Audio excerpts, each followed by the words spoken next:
algumas verdades, quando ditas, mudam tudo que está ao redor delas. Eu lembro que quando eu era criança, eu já contei isso algumas vezes para algumas pessoas, em alguns lugares, em algumas circunstâncias. Quando eu era criança, eu achava que todo mundo era gago, né? Eu sou gago, então meu pai é gago, meu irmão é gago, meus tios são gagos, meu avô era gago.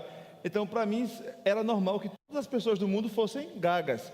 E para mim foi uma grande surpresa quando eu comecei a perceber que as pessoas ao meu redor não gaguejavam e falavam com fluidez. E eu cheguei a lamentar por elas. Ah, coitados, eles não gaguejam quando falam. Com determinado tempo, eu percebi que o estranho era eu, não eram as pessoas. Eu tive que me adequar a essa nova realidade. O fato é que quando nós descobrimos algumas coisas sobre nós mesmos, sobre o mundo que nos cerca, e que durante tanto tempo nós acreditávamos que era diferente, nós somos surpreendidos por essa verdade e nós temos que adequar os nossos sentimentos, a nossa compreensão, as nossas certezas àquilo que nós agora estamos vendo claro como se fosse uma água transparente, aquilo que nós não conseguimos mais tapar com o sol com a peneira.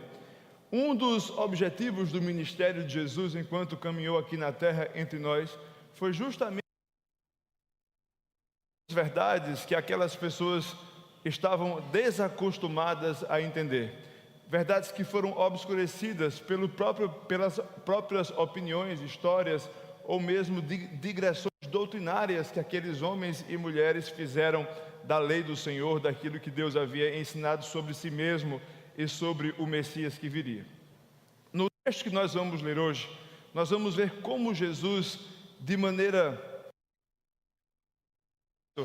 trouxe algumas verdades enquanto vivia ali em Jerusalém. Não deu certo, eu vou ter que ficar preso aqui no púlpito mais uma vez. Só tirar aqui. Pode desligar, por favor, sem fio, Tony? Enquanto isso, você pode abrir a sua Bíblia, por favor, em Marcos capítulo 2. Vamos ler dos versículos 13 a 28. Diz assim a palavra de Deus: De novo saiu Jesus para junto do mar, e toda a multidão vinha ao seu encontro, e ele os ensinava. Quando ia passando, viu a Levi, filho de Alfeu, sentado na coletoria, e lhe disse: Segue-me. Ele se levantou e o seguiu. Vamos orar? Pai, nós te agradecemos pela tua palavra. Te pedimos que teu Santo Espírito venha nos iluminar, preparar o nosso coração para entender aquilo que o Senhor tem para nós hoje. Que o Senhor possa usar o teu servo, apesar das minhas limitações, e que teu nome seja glorificado, Pai, por meio da exposição da tua palavra. É assim que nós oramos, em nome do teu Filho Jesus. Amém. Queridos, Jesus começa com esse fato, com essa escolha de Levi, ali naquela beira de uma praia. Ele começa a desconstruir, a trazer à tona, a esclarecer algumas verdades que aquele povo que estava ao seu redor havia esquecido. E é muito interessante nós vermos que como isso nos está apresentado justamente no Evangelho de Marcos. Eu sempre costumo dizer que o Evangelho de Marcos é um evangelho de ação. É um evangelho que, se fosse um filme, era aquele filme rápido, cheio de cortes secos, sem muito tempo para diálogo, sem muito tempo para divagação ou cenas de paisagem. É aquele filme onde uma ação chama outra, sem muito tempo de transição entre uma cena ou outra. E é interessante como nós vemos que o apóstolo Marcos, ou melhor, o autor Marcos, quando nos apresenta a história de Jesus, chegando aqui no capítulo 2, Jesus vem de um tempo de ministério ali na Galileia, e ele está chegando em Cafarnaum, e o texto imediatamente anterior ao versículo 13, nos mostra o dia em que Jesus ensinava numa casa que de repente havia ficado superlotada, e todo mundo já deve ter ouvido essa história em algum momento da vida. Lembra que alguns amigos levam um amigo que tinha deficiência física e abrem um espaço no telhado e trazem esse homem até a presença de Jesus, e Jesus, ao invés de curá-lo de imediato, diz: perdoados estão os teus pecados. E esse perdão de Jesus, essa fala de Jesus, causa muito mais impacto do que um milagre em si. Aquelas pessoas não admitem que aquele homem que veio de Nazaré estivesse ali dizendo que os pecados daquele paralítico estavam perdoados. É isso que causa a primeira comoção. Depois aquele homem é curado. Mas depois daquele dia, daquela experiência naquela casa, o grande comentário, o burburinho, o boca a boca que se dizia, era resumido numa frase só, que Marcos nos mostra no finalzinho do versículo 12, ainda no capítulo 2 de Marcos, quando ele diz que as pessoas se admiravam e davam glórias a Deus e diziam: nunca vimos nada igual, jamais vimos coisa assim. As pessoas estavam impressionadas. Jesus tinha os tirado da zona de conforto, de maneira que eles percebiam que alguma coisa muito diferente estava acontecendo, e que era algo que ia além da simples realização de milagres. Eu digo simples porque essas pessoas já tinham visto Jesus em seu ministério algumas vezes realizar coisas extraordinárias, mas agora eles sofreram o impacto de ouvir Jesus dizer que os seus pecados estão perdoados. Esse tipo de coisa essas pessoas nunca tinham visto e nem ouvido. E essa expressão, essa fala de Cristo ganha ainda mais cor e vida quando eles veem os frutos do seu ministério. E aquela multidão vivia então maravilhada, espantada e embevecida com aquilo que Jesus realizava enquanto andava entre eles. E você deve imaginar, porque se você for como eu, você provavelmente também estaria pelo menos curioso sobre o que é que aquele homem estava fazendo. Onde Jesus andava, uma certa multidão o acompanhava, e uma multidão crescente. Quem é que não quer ver milagres acontecerem? Quem é que não quer ouvir palavras de sabedoria? E principalmente naquele tempo que você não podia ouvir o sermão da montanha pelo YouTube, de casa. Você tinha que ir onde Jesus estava, se quisesse ouvir a sua pregação, se quisesse ver aqueles milagres acontecerem. Aquelas pessoas sabiam que se tratava de um momento histórico único, que o mundo nunca mais seria igual depois daqueles dias. Então, onde Jesus andava, um grupo de pessoas gravitava ao seu redor, um grupo crescente. É lógico que no meio dessa multidão você encontrava todo tipo de gente. Você encontrava aqueles que eram simplesmente curiosos, aqueles que estavam engajados, aqueles que ele podia chamar de discípulos, aqueles a quem ele tinha mais próximo dentre os 12, os 3 dos 12, né, que é Pedro, Tiago e João, o discípulo amado. Você tinha ali vários níveis de comprometimento naquela multidão. E de vez em quando Jesus precisava de um tempo a sós, ou pelo menos dispersar um pouco daquela aglomeração, ele mudava de lugar. E Jesus tinha um hábito que eu gosto também, né? Quando ele cansa, ele vai para a beira da praia. E é isso que ele vai lá para o V2 dele, né? Que é o açaí de Natécia. Ele cansou, está ali aquela multidão, e ele resolve então ir caminhar à beira-mar. E ele vai ali com seus discípulos, e o trecho que nós começamos a ler aqui agora há pouco, começa justamente no momento em que Jesus está andando para junto do mar. E ele ia e a multidão o seguia, mas era nesse momento de caminhada que ele dava ali a sua respirada, recarregava ali as baterias para continuar o seu ministério. E quando ele chega ali naquela beira de praia, era uma região portuária, onde você sabe que ali quem dominava era o Império Romano, e ali onde Jesus andava era onde chegavam as mercadorias de outras nações, de outros lugares, e que também partiam as mercadorias de Jerusalém ou da região da Palestina para outros lugares. E como hoje essas mercadorias eram taxadas, o Império Romano colhia impostos dessa mercadoria que chegava e que saía. E ali naquela região de praia havia uma espécie de posto alfandegário, uma tendinha, onde ali trabalhavam alguns homens que eram conhecidos como publicanos, os cobradores de impostos. E tinha um tipo de publicano que era especialmente execrado pela população de Israel, que era aquele cobrador de impostos que era judeu, que era israelita. Era o cúmulo da traição, alguém ser do povo de Israel e trabalhar para os romanos, extorquindo o seu próprio povo. E era comum que esses cobradores de impostos tivessem, sabe, como gente que trabalha com comissão, que pode ter uma comissão de 3% a 30%. Era mais ou menos assim que aqueles homens podiam exercer a cobrança de impostos, e eles dividiam os lucros conforme eles extorquissem mais um pouco daquelas pessoas que estavam pagando tributo. E ali, numa daquelas tendas, aquele marzão bonito, aquele vento nas costas, Jesus enxerga ali com o pé na areia, numa tenda, tinha muita gente ao seu redor. Aquele homem não estava sozinho, outros cobradores de impostos dividiam com ele aquele espaço, mas Jesus olha para aquele homem ali, Jesus identifica que é aquele homem, ele sabe que aquele homem se chama Levi, e ele, quando ia passando, ele olha e diz: olha, é você mesmo, é você que vai ser o meu discípulo, venha, largue tudo e me siga. Esse é o primeiro gesto que Jesus realiza, que choca a sociedade, expressão bem comum nos dias de hoje. Aqueles homens religiosos que acompanhavam Jesus podiam esperar qualquer coisa naquele momento. Se Jesus tivesse dito: olha, eu vou andar por aqui hoje, vou escolher alguém para ser meu discípulo, eles iam talvez apontar uns 10 nomes.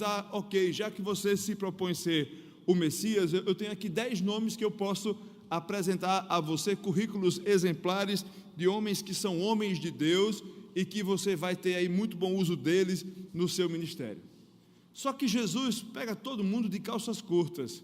Jesus escolhe aquele homem que não tinha nenhum tipo de reputação junto aos religiosos ali de Israel. Para você ter uma ideia, aqueles homens religiosos colocavam no mesmo pacote os coletores de impostos, os publicanos, e as prostitutas. Era o tipo de gente que ninguém queria ser visto andando junto, pegava mal, queimava o filme. A sua reputação ilibada deixava de ser ilibada porque você estava associado com aquele tipo de gente. E Jesus simplesmente passa por ali, olha para aquele homem, Levi, filho de Alfeu, que está sentado na coletoria, e isso está contado no versículo 14, ele diz: segue-me. Ele se levantou e o seguiu. Nós não sabemos, é lógico, dizer tudo o que acontece no coração, na cabeça desse homem, quando ele olha aquele nazareno e escuta da voz, da boca daquele homem, um chamado para segui-lo. Ele sabia que aquele segue-me envolvia deixar tudo aquilo que ele estava habituado em conforto, a sua prática de vida, o seu jeito de viver, e começar uma nova vida. Lembra de Zaqueu? O mesmo tipo de convite, o mesmo tipo de risco, deixar todo um sistema de vida, todo um jeito de olhar a vida e começar tudo de novo. Aqui o bonito do gesto de Levi é que ele simplesmente se levanta, deixa tudo e segue com Jesus. O simples fato de que Jesus escolhe pessoas que são fora do padrão para participar do seu ministério, da implantação do seu reino na terra, deveria encher o nosso coração de alegria. Porque se Jesus estivesse procurando currículos perfeitos, eu tenho certeza que eu não estaria aqui e que muitos e muitos de nós também não estivessem aqui. Nós só temos o privilégio de sermos contados entre os filhos e as filhas de Deus, porque Jesus escolhe as coisas loucas desse mundo para confundir as sábias. E isso acontece desde que Deus é Deus. Você vê que desde que Ele começa o seu plano de redenção da criação, Ele escolhe pessoas totalmente inusitadas, despreparadas, incapacitadas, sem reputação, para dar um novo significado às suas vidas, reinventar as suas histórias, reescrever essas páginas.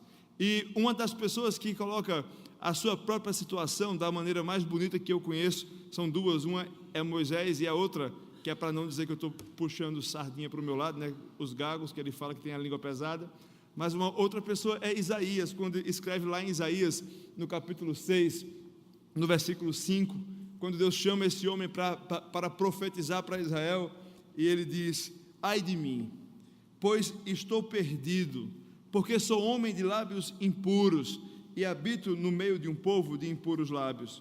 Os meus olhos viram o Rei e o Senhor dos exércitos. Ai de mim, eu não tenho condição, eu sei que meu lábio é impuro, e todas as pessoas ao meu redor também são impuras, mas Deus vai e busca pessoas que moram e que vivem, que são impuras e convivem com pessoas impuras, e tira essas pessoas do lamaçal do pecado e dá um novo sentido às suas vidas. Jesus, enquanto viveu aqui na terra, não estava preocupado sobre como os religiosos de Israel encarariam a seleção que ele fazia dos seus discípulos. Jesus não estava interessado em que as pessoas que se consideravam religiosas entendessem a sua iniciativa de alcançar os perdidos. Graças a Deus por isso, porque nós começamos a entender que Jesus não leva em consideração a nossa reputação, ele leva em consideração aquilo que ele pode fazer com a nossa reputação, o que ele pode fazer com cada um de nós. E ele não para por aí.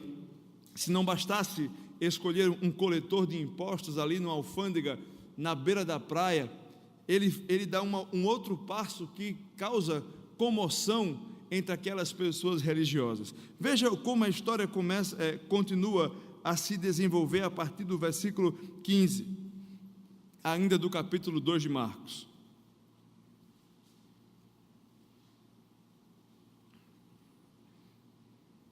Achando-se Jesus à mesa na casa de Levi, estavam juntamente com ele e com seus discípulos muitos publicanos e pecadores, porque estes eram em grande número e também o seguiam. Os escribas dos fariseus, vendo-o comer em companhia dos pecadores e publicanos, perguntavam aos discípulos dele: por que come e bebe ele com os publicanos e pecadores? Tendo Jesus ouvido isto, respondeu-lhes: os sãos não precisam de médico, e sim os doentes. Não vim chamar justos, e sim pecadores. Como você viu, o próprio Levi largou ali tudo que havia construído em termos de carreira na coletoria de impostos e decidiu seguir Jesus. Boa parte dos comentaristas acreditam que ele volta para casa. Lembra que Zaqueu dá um banquete para receber Jesus? A maioria dos comentaristas acreditam que Levi volta para casa e vai dar uma espécie de festa de despedida, já que agora ele vai deixar tudo e vai seguir Jesus no seu ministério. E nessa festa de despedida estão presentes ali outras pessoas que tinham a mesma prática que ele, que eram do mesmo ramo, eram coletores de impostos e pecadores, gente mal vista. Pense que se você vivesse numa sociedade onde o seu jeito de viver fosse considerado algo errado, algo pecaminoso e que ninguém queria andar com você, a tendência é que você e eu nos associássemos e andássemos com gente parecida.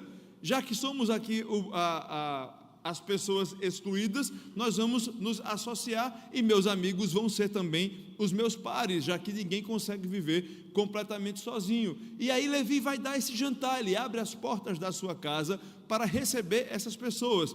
Os costumes de antigamente não eram muito legais, não, assim, pelo menos para mim, né? Glória Calil ia infartar da maneira que se dava um jantar ali na região da Palestina. Primeiro que as portas eram abertas. Quem lembra aqui daqueles filmes árabes, né? Ou então da novela O Clone, não precisa confessar, tá bom?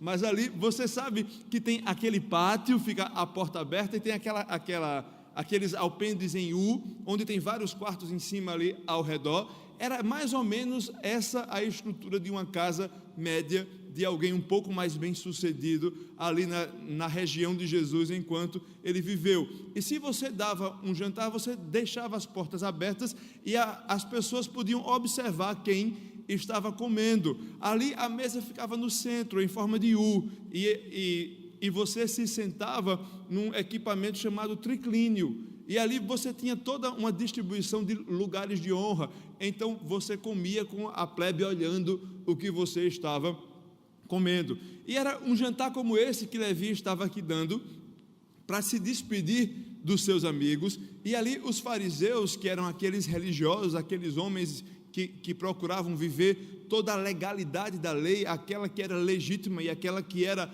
acrescentada, observavam aquilo, e era chocante o fato de Jesus, aquele que havia perdoado pecados ali há poucos dias em Cafarnaum, está agora num triclínio, comendo junto com publicanos e pecadores, associado com o pior tipo de gente que aquele mundo conhecido poderia imaginar. Estava comendo com os traidores da pátria, com aqueles que extorquiam. Era como se você colocasse Jesus e olha como é interessante, porque nós não estamos falando dos pecadores que são párias, não, os assassinos, sequestradores. Aqui são os colarinho branco. Jesus numa mesa de corruptos, que hoje todos nós estamos enojados. É como se Jesus estivesse ali comendo com essas pessoas. Era algo que causava assim impacto em quem via aquela situação. E aqueles fariseus não tiram isso por menos. Como assim? Como Jesus come e bebe com esse tipo de gente? Como o Messias, como esse homem que vocês seguem, simplesmente se assenta com essas pessoas e prega para elas? Aquilo trazia incômodo para os fariseus, como pode trazer e nos traz incômodo hoje. Sabe por quê? Porque nós sempre somos levados a nos colocarmos do lado do bem. É como se o mundo fosse extremamente maniqueísta, e o bem e o mal estão bem divididos, e nós e eles estamos bem separados. Nós, os homens e mulheres de bem, estamos bem separados daqueles que são o mal. E Jesus, aqui com esse gesto, faz questão de se identificar, de conviver, de estar junto com aquelas pessoas que são mal vistas, as pessoas que não têm reputação, para que justamente essa verdade viesse à tona.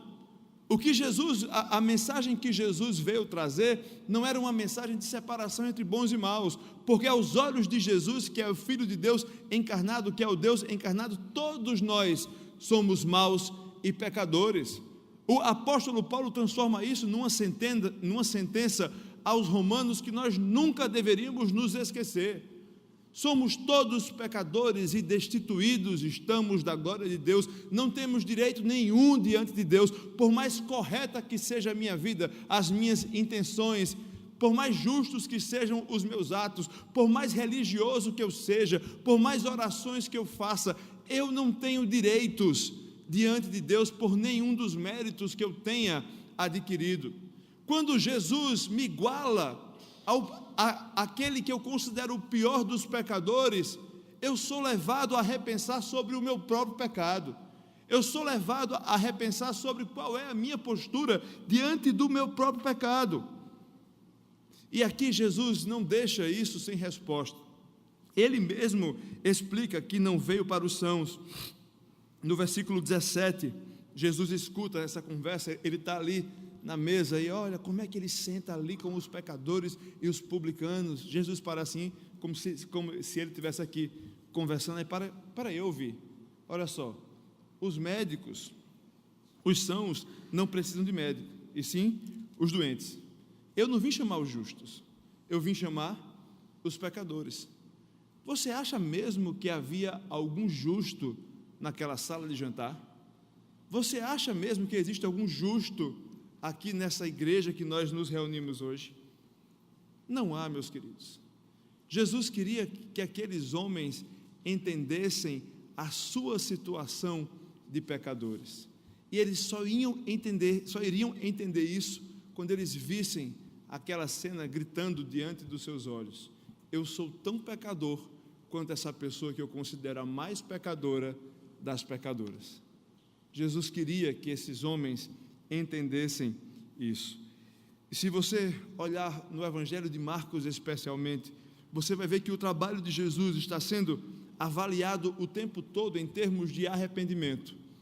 Jesus não faz uma mensuração do êxito do seu ministério de acordo com o número de milagres que são realizados. Você não vê contagem de multidão, mas você vê o tempo todo as coisas valendo a pena conforme as pessoas demonstram arrependimento diante dessa mensagem. O que Jesus buscava nesse momento em que ele conclama os pecadores a se reconhecerem como pecadores era justamente o arrependimento. E em toda essa história nós vemos que onde houve arrependimento, Jesus fez muita coisa. Onde não houve arrependimento, Jesus pouco fez. Lá ainda no Evangelho de Lucas, capítulo 5, versículo 32, Jesus diz que não veio chamar os justos, e sim pecadores ao arrependimento. É essa a mensagem que Jesus nos lembra também nessa noite, que veio nos chamar não para passar a mão nas nossas cabeças, dizendo, muito bem, você está bem certinho, você está caminhando direitinho do lado do bem, mas Jesus hoje nos lembra, olha, você é pecador, e essa mensagem é sobre arrependimento, é sobre mudança de direção, é sobre reconhecimento de pecado, confissão de pecado e mudança de destino. Entenda essas palavras que eu estou dizendo para você hoje, parafraseando Jesus, obviamente. Jesus não veio para os que são sãos, mas para aqueles que reconhecem que precisam da sua vinda, que precisam da sua graça, os arrependidos. Veja que essa outra verdade também incomodou os fariseus, incomoda a mim hoje, eu acredito que incomoda a você também. Mas Jesus não está interessado em nos deixar confortáveis com aquilo que ele ensinava, ele continua ensinando outras verdades àquele povo. Veja que no versículo 18, uma outra situação incomoda os religiosos, quando nós vemos Marcos nos contar o seguinte: ora, os discípulos de João e os fariseus estavam jejuando. Vieram alguns e lhes perguntaram: por que motivo jejuam os discípulos de João e os dos fariseus, mas os teus discípulos não jejuam? Respondeu-lhe Jesus: podem porventura jejuar os convidados para o casamento, enquanto o noivo está com eles? Durante o tempo em que estiver presente o noivo, não podem jejuar. Dias virão, contudo, em que lhes serão tirado o noivo, e nesse tempo jejuarão. Ninguém costura remendo de pano novo em veste velha, porque o remendo novo tira parte da veste velha, e fica maior a rotura. Ninguém põe vinho novo em odres velhos, do contrário, o vinho romperá os odres, e tanto se perde o vinho como os odres, mas põe-se vinho novo em odres novos.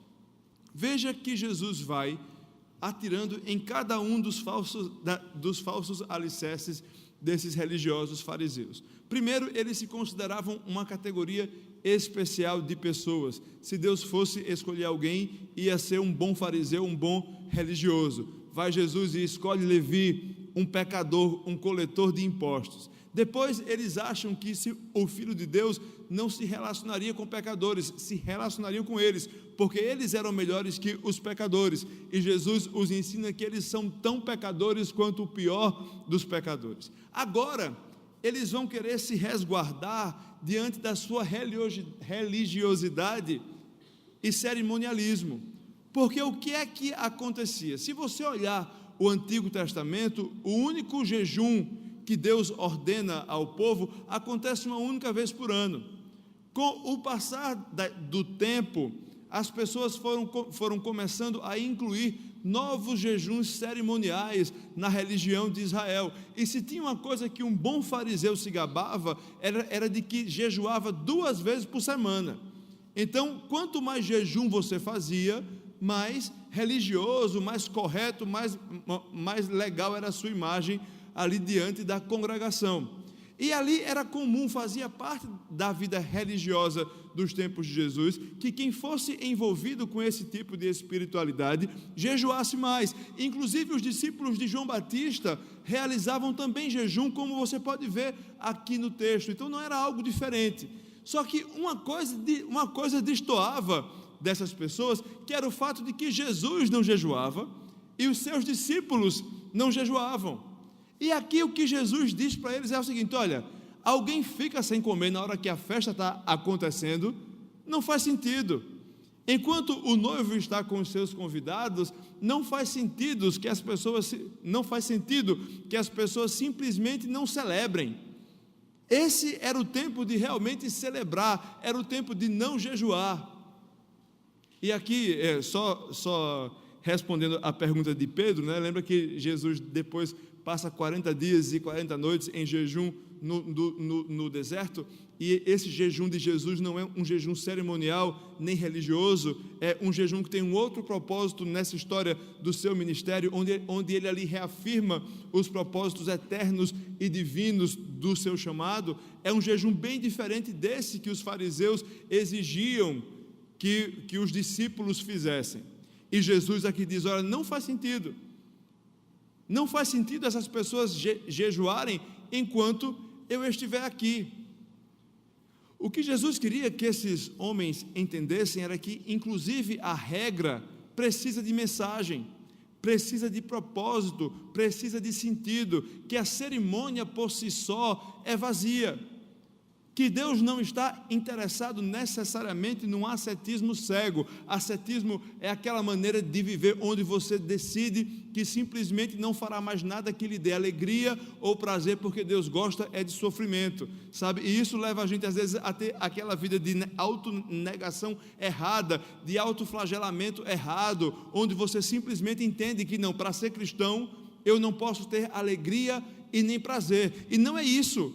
Jesus aqui deixa claro que Deus se alegra no prazer dos seus filhos, sim, que a autonegação ela tem um sentido dentro de um contexto próprio e peculiar, que no momento certo o povo sofre e o povo anela pela volta de Cristo, mas tem momento de celebrar. Então a cerimônia não é tão simples assim, meu caro fariseu. Não é simplesmente você decidir jejuar que vai fazer de você uma pessoa melhor ou alguém mais próximo de Deus. E sabe por quê?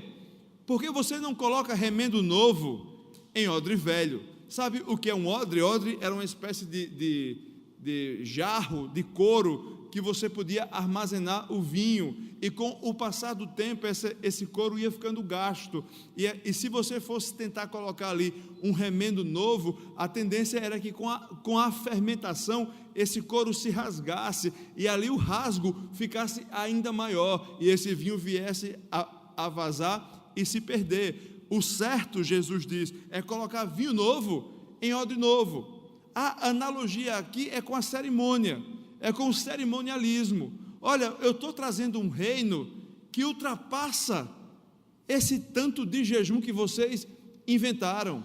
A mensagem que eu estou trazendo é de uma nova aliança que é maior do que todas essas regrinhas que nem foi Deus que deu, que foram vocês quem colocaram. Por isso que esses odres de vocês tão velhos não servem. Essa caixinha que vocês criaram, ela não vai comportar a grandiosidade desse reino. Lembra que para essas pessoas toda a espiritualidade estava encaixotada numa maneira de você agir, de você falar, em número de vezes que você ia ao templo, e Jesus chega com uma outra concepção de espiritualidade nessa nova aliança, onde as coisas começam primeiro no coração. Lembra que o adultério poderia ser provado e condenado, e Jesus vem e diz, olha, se você simplesmente olhar para alguém com intenção de adultério, você já pecou.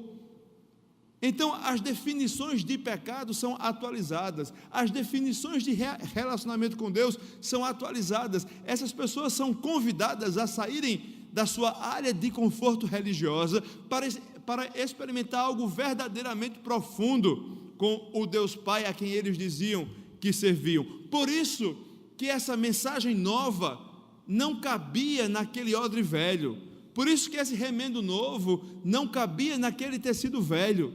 As coisas não se comunicavam, não tinham a ver, porque o cerimonialismo era vazio, e agora Jesus trazia palavras de vida eterna, falava sobre uma espiritualidade que começa na motivação do coração. Você sabe o que é isso? Está aprendendo, eu sei. Os fariseus também não sabiam muita coisa e ficaram chocados e impressionados com aquilo que Jesus estava ensinando. Como se não bastasse isso, se não bastasse uma atrás da outra, no sábado, os discípulos de Jesus decidiram colher espigas. Olha só que escândalo. E aí Marcos conta que isso aconteceu lá, a partir do versículo 23, ainda do capítulo 2. Ora, aconteceu atravessar Jesus um dia de sábado as searas, uma plantação, e os discípulos, ao passarem, colhiam espigas. Advertiram-no os fariseus: vê, por que fazem o que não é lícito aos sábados? Mas ele lhes respondeu: nunca lestes o que fez Davi quando se viu em necessidade e teve fome, ele e seus companheiros? Como entrou na casa de Deus no tempo do sumo sacerdote Abiatar, e comeu os pães da proposição, os quais não é lícito comer, senão os sacerdotes, e deu também aos que estavam com ele, e acrescentou: o sábado foi estabelecido por causa do homem, e não o homem por causa do sábado. de sorte que o Filho do Homem é Senhor também do sábado.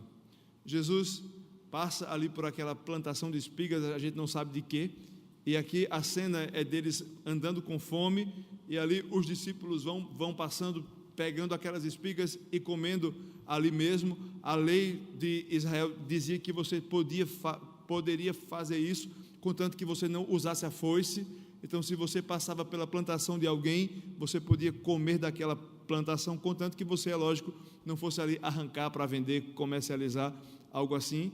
E aqueles homens fazem isso, e ali os fariseus, que já estavam impressionados com tudo aquilo que vinha acontecendo, veem aquilo e ficam indignados. Como assim? Eles não respeitam a lei do sábado, a lei que diz que não se pode colher nada no dia do Senhor. Lembra que essa lei foi acrescentada pelos fariseus depois, não é a lei original de Israel. E Jesus lembra a eles o seguinte: olha, vocês não entenderam nem o propósito da lei original. Lembra que Davi, quando estava ali com os seus companheiros, os seus soldados com fome, eles entraram no templo, foram na mesa da proposição, que era uma mesa muito mais nobre do que aquela plantação ali de espigas que eles estavam passando, e foi lá e comeu porque estavam com fome. Então, vocês têm que entender que a lei, a cerimônia, o rito, tem um propósito maior do que simplesmente o mero rito, caro fariseu.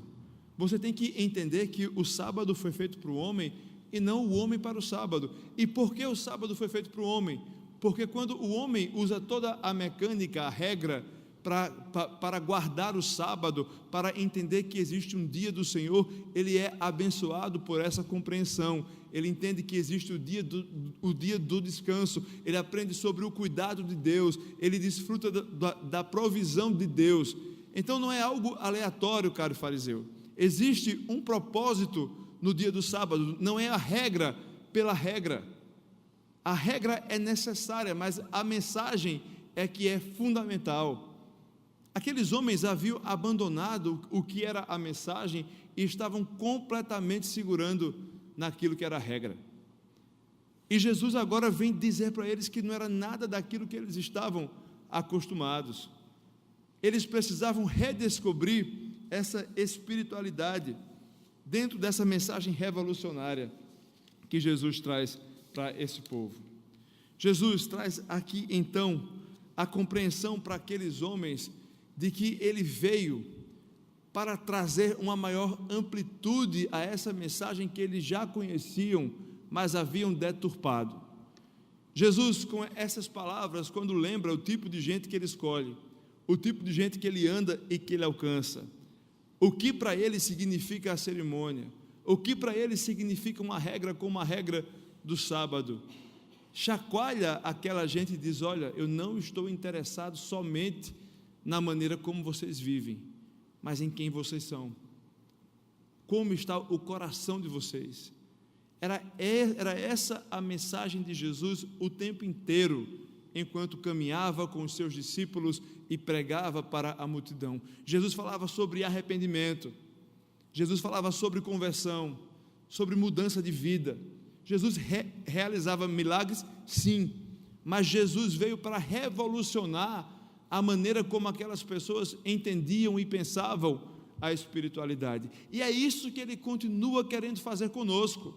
Um povo decaído no pecado, com a mente corrompida pelo pecado, que acha muito mais fácil se tornar religioso do que ter um relacionamento verdadeiro com Deus, do que trabalhar as suas motivações, do que se questionar sobre o seu próprio pecado e tentar entender aquilo que precisa mudar. Um povo que acha mais fácil simplesmente ser religioso do que levar o seu coração ao verdadeiro arrependimento.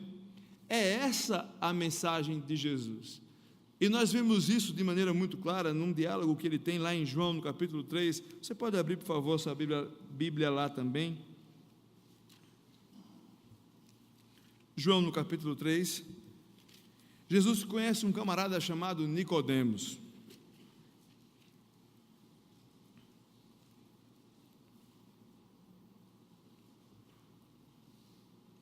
Nicodemos pergunta a Jesus como é que alguém pode nascer de novo. E no versículo 5, Jesus diz o seguinte para esse homem.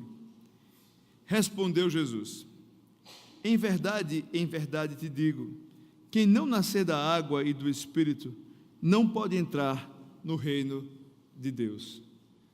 A grande mensagem de Jesus em todo o seu ministério era sobre esse novo nascimento, era sobre como fazer parte desse reino de Deus, tendo um novo coração.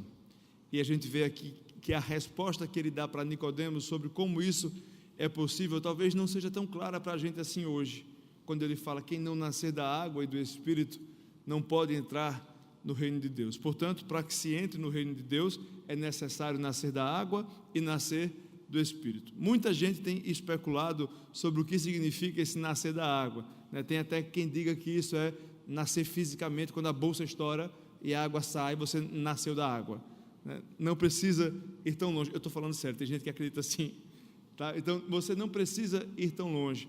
Para isso fazer sentido para a gente, se você fosse um bom israelita, um bom judeu, você saberia exatamente sobre o que Jesus está falando. Nessa referência clara ao livro de Ezequiel, capítulo 36, versículos 25 e 26. Você pode abrir sua Bíblia lá também. Ezequiel, no capítulo 36. Olha a promessa que Deus faz ao seu povo por meio de Ezequiel. Então, todo mundo já achou?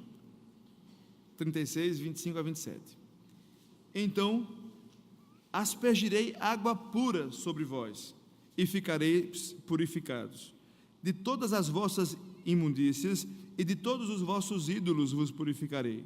Dar-vos-ei coração novo, e porei dentro de vós espírito novo. Tirarei de vós o coração de pedra, e vos darei coração de carne. Porei dentro de vós o meu espírito, e farei que andeis nos meus estatutos, guardeis os meus juízos e os observais. Veja que Deus promete restauração para Israel, purificando-o com a água, vivificando-o com o Espírito. Jesus diz para Nicodemos, olha, todo aquele que não nascer da água e do Espírito não pode entrar no reino de Deus. Todo aquele que não for purificado, todo aquele que não se arrepender dos seus pecados, que não tiver os seus pecados perdoados por meio do sangue de Jesus Cristo, todo aquele que não puder ser chamado filho de Deus, ser nova criatura, não poderá fazer parte do reino de Deus. Ao mesmo tempo que todo aquele que não nascer do Espírito, que não receber a vida do Espírito que Ezequiel prometeu, que Deus prometeu por meio de Ezequiel, também não poderá participar do reino de Deus. Todo aquele que não tiver a vida eterna. Então veja que Jesus traz uma mensagem de transformação, de nova criação, de um novo coração. E aqueles homens e mulheres precisavam entender, naquelas cenas de impacto profundo, o que Jesus queria dizer sobre religiosidade, sobre se achar superior aos outros, sobre achar que os seus pecados são menos agressivos à santidade de Deus do que o dos outros, que a sua religiosidade, a sua cerimônia, a sua maneira de ir à igreja o qualifica para ser aceitável diante de Deus. Não, a única maneira de ser aceitável diante de Deus é quando nós somos levados pelo arrependimento a nascer da água e nascer do Espírito, purificação e vivificação para desfrutar da eternidade. É sobre esse tipo de vida que Jesus ensina, é sobre esse tipo de vida que Jesus falava para a multidão, sobre uma vida que Ele oferece para cada um de nós, tantos pecadores e publicanos, cada um com o seu próprio nome, mas Ele aqui vem oferecer vida eterna, vem trazer ressignificação de história, vem reescrever as páginas da nossa vida, e assim nos dá uma outra possibilidade de desfrutar da vida que Ele nos deu.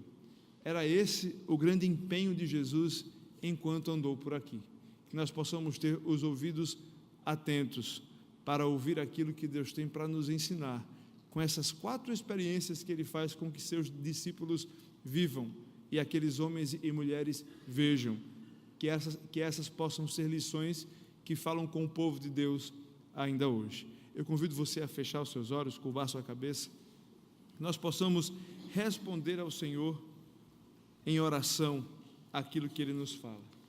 que nós possamos falar com Deus sobre quem nós achamos que somos, que nós possamos agradecer a Deus que, apesar do nosso pecado, o Senhor nos alcançou. Tantas vezes nós sendo pior até mesmo do que um Levi desses da vida.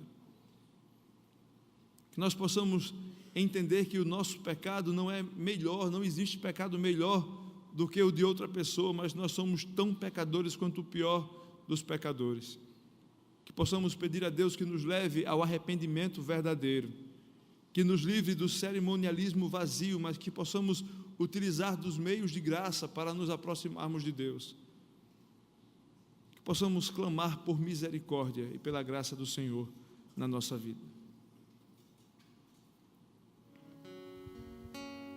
Pai, nós te agradecemos, porque um dia, enquanto nós estávamos nos nossos lugares, vivendo as nossas vidas tão vazias, tão pecadoras, tão ofensivas ao Senhor, o Senhor nos fitou nos olhos e nos chamou. O Senhor nos convidou a te seguir, e nós, conscientes do quão pecadores nós somos, não merecedores da tua presença, não merecedores de caminhar contigo, de estar tão perto do Senhor, nós aceitamos e ouvimos a tua voz. Nós te louvamos por maravilhosa graça, Pai. O Senhor nos tirou do lamaçal do pecado e nos colocou numa condição que nós tantas vezes nem conseguimos entender que condição é essa. Somos teus filhos regenerados, desfrutamos da vida eterna, possibilidade de eternidade diante da tua glória. São termos tão difíceis de entender a dimensão e a realidade delas na nossa existência carnal. Mas, Pai, a nossa gratidão é verdadeira e real, porque sabemos que nós somos os piores dos pecadores. Nos ajude a lembrar disso todas as vezes que o orgulho vier sobre nós, que nós nos acharmos vaidosos, orgulhosos.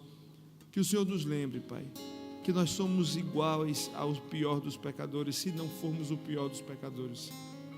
Pai, nos ajude a por isso também olhar para os pecadores com misericórdia, entendendo que somos todos carne, osso e pecado. Possamos ser misericordiosos, graciosos, como o Senhor um dia foi conosco. Nos ajude, Pai, a fazermos bom uso daquilo que o Senhor nos ensinou como meio de graça, aquilo que o Senhor nos ensinou como religião. Que o Senhor nos ajude a viver tudo isso aqui como um eco daquilo que o Senhor já realizou dentro de nós. Que a transformação aconteça de dentro para fora.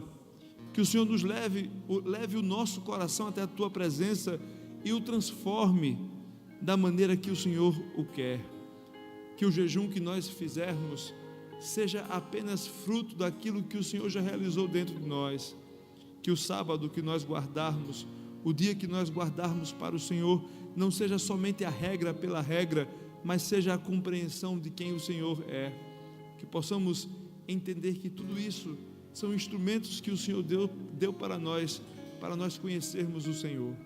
Nos livra, Pai, de nós mesmos, guarda-nos de nós, para que possamos realmente ser aquilo que o Senhor tem para nós. Nos ajude, Pai, a não esquecer essas verdades, que elas nos incomodem, que elas tragam transformação na nossa vida, que elas voltem recorrentemente à nossa memória, ao nosso pensamento, que elas sejam entranhadas na nossa maneira de viver e de enxergar a vida, Pai. É assim que nós te oramos, em nome do teu Filho Jesus. Amém.